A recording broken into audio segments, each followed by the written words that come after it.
കൂട്ടായ്മയുടെ 3ാം വാർഷിക പൊതുയോഗം 23/11/2025 ഞായറാഴ്ച കാലത്ത് 10 മണിക്ക് കോങ്ങാട് NSS കരയോഗം ഹാളിൽ വെച്ച് നടത്തപ്പെടുമെന്ന് സന്തോഷപൂർവ്വം ഏവരെയും അറിയിക്കുന്നു. പ്രസ്തുത സമ്മേളനത്തിലേക്ക് നല്ലവരായ മുഴുവൻ തൊഴിലാളികളെയും സുഹൃത്തുക്കളെയും ആദരമായി സ്വാഗതം ചെയ്യുന്നു. സമ്മേളനത്തോടനുബന്ധിച്ച് നടത്തുന്ന CSKയുടെ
അക്ഷരപ്പൊരുളിൻ പ്രഭൈഗണി അക്ഷരപ്പൊരുളിൻ അതിന്റെ എന്തായിക്കോട്ടെ നാട്ടിലെ മെയിൻ കാര്യങ്ങളൊക്കെ അറിയാത്തവരാണ്. പോലീസിനെ ഏറ്റവും കൂടുതൽ സഹായിക്കുന്നതും നമ്മളും നിങ്ങളും ഒരേ യൂണിഫോമാണ് ഇട്ടിരിക്കുന്നത് അല്ലെ, എല്ലാവരും കാക്കിയാണ് ഇട്ടിരിക്കുന്നത്.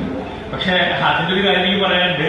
ഞാനിപ്പോ ഈ കോങ്ങാട് ഭാഗത്ത് നോക്കുമ്പോൾ ചില ഓട്ടോറിക്ഷ തൊഴിലാളി സുഹൃത്തുക്കള് യൂണിഫോം എത്രത്തോളം സാധാരണ ഇടയിലേക്ക് 200 രൂപ ബ്രോക്കർമാര് കൂട്ടി അതുമായിട്ട് അവര് കഷ്ടപ്പെടുന്നുണ്ട്. അവര് 200 രൂപ കൊണ്ട് നമുക്ക് അതൊന്നും 100 രൂപയില്ല. 1200 രൂപ കൊണ്ട് നമുക്ക് വികസനം എടുത്ത് കഴിയില്ല, ഇറക്കി വെച്ചിട്ട് ചെലവാളില്ല. അപ്പൊ അത് കച്ചവടമാക്കണം. അപ്പൊ ആദ്യം 15 വർഷമുള്ള വാഹനങ്ങൾ പൊളിക്കണം എന്നുള്ള ഒരു നിയമം കൊണ്ടുവന്നു. അതിനെതിരെ തൊഴിലാളികൾ ശക്തമായി പ്രതികരിച്ചു. അതാണ് നമ്മുടെ CSK.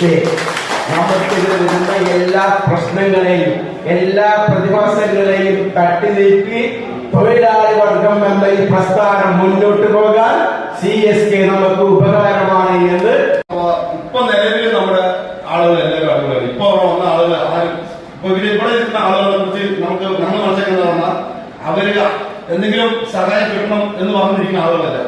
നമ്മളിവിടെ മറ്റവർക്ക് എന്ത് ചെയ്യാൻ പറ്റുമോ അത്ര ചിന്തിച്ചുള്ള ആളുകൾ മാത്രം.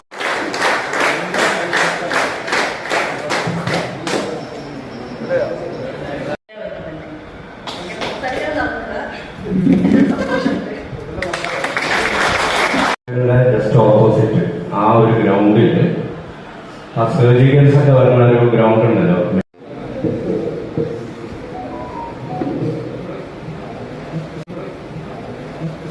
ജസ്റ്റ് ഓപ്പോസിറ്റ് ആ ഒരു ഗ്രൗണ്ടിൽ ആ സർജിക്കൽസ് ഒക്കെ വരുന്ന ഒരു ഗ്രൗണ്ട് ഉണ്ടല്ലോ.